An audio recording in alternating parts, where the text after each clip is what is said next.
Good eye.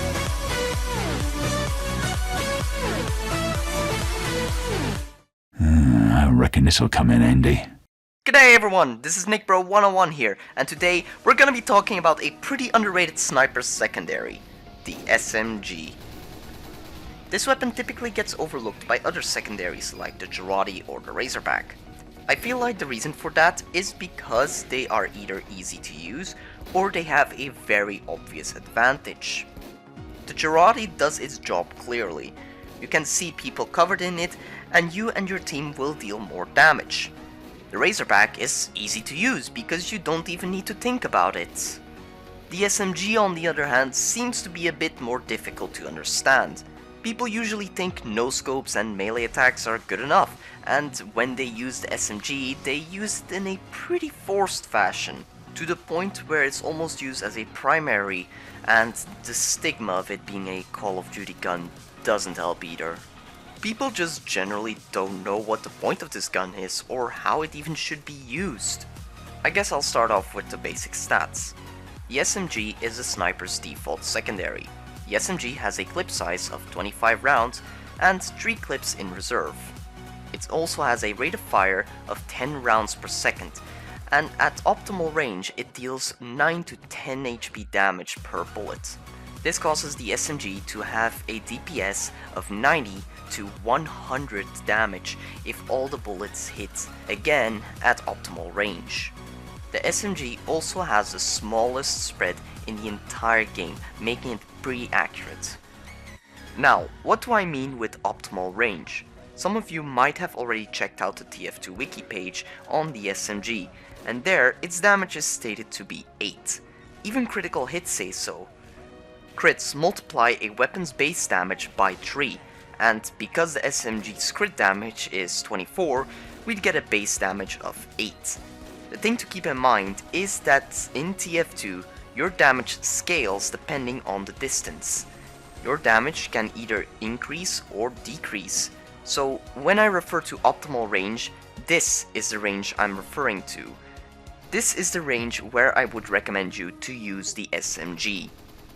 Using the SMG can be a bit tricky though.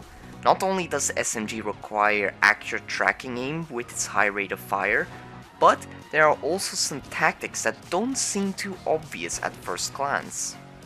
Tracking with the SMG will require some practice to even get the basics of it down.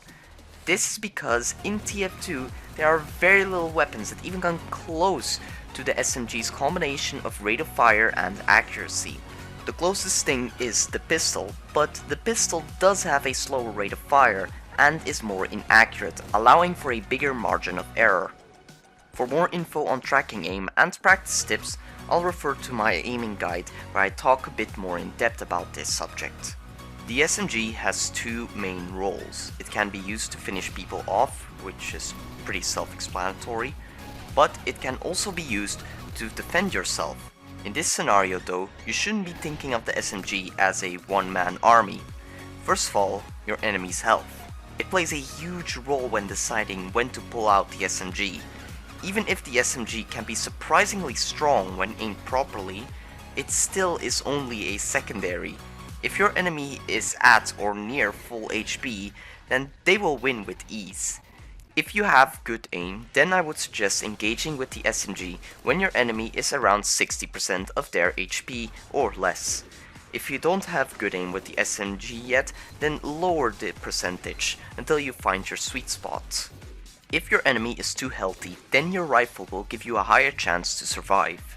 Secondly, your range. Remember when I talked about the SMG's optimal range? This is another reason why it's important. The SMG's optimal range not only gives you a good damage, but it's also a range where you can still get a consistent accuracy on your enemy. If you stand too close, then it will become very difficult to aim at your opponent. At this point, using the melee would be more reliable. Because of all this, optimal SMG usage isn't done by solely using the SMG. If you aren't using the SMG in combination with no-scopes and melee attacks when the situation is appropriate, then you are heavily gimping yourself. A mindset that I use when I use the SMG is that I think I am a slow, single jumping scout.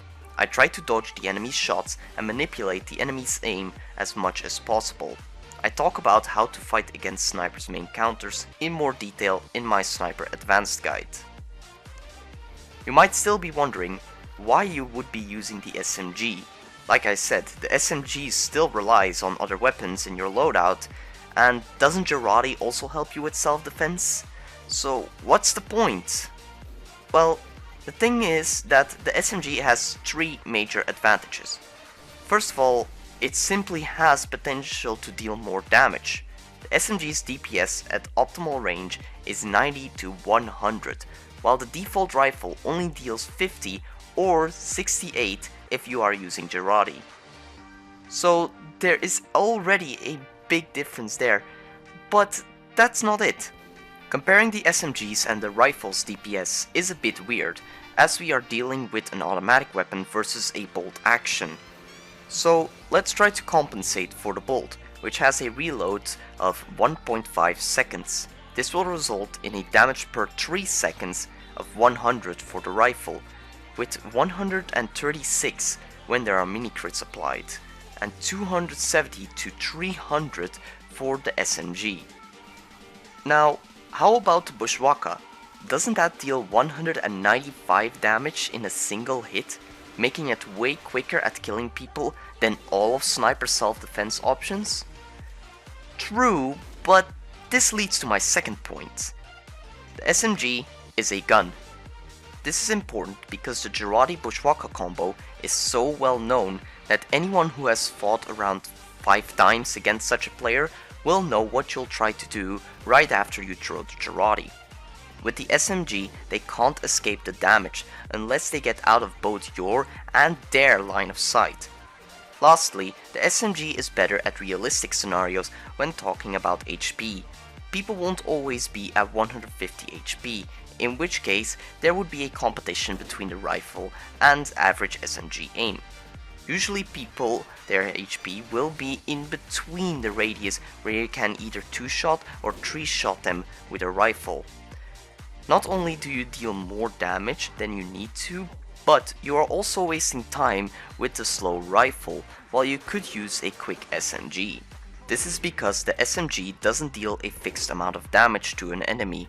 The damage you have dealt gradually increases over time, allowing your time spent fighting against the enemy to depend on his HP and your skill, rather than your weapon's limitations. And that sums up pretty much everything I know about this underestimated sidearm. Thank you so much for watching, I hope you enjoyed, and see you next time.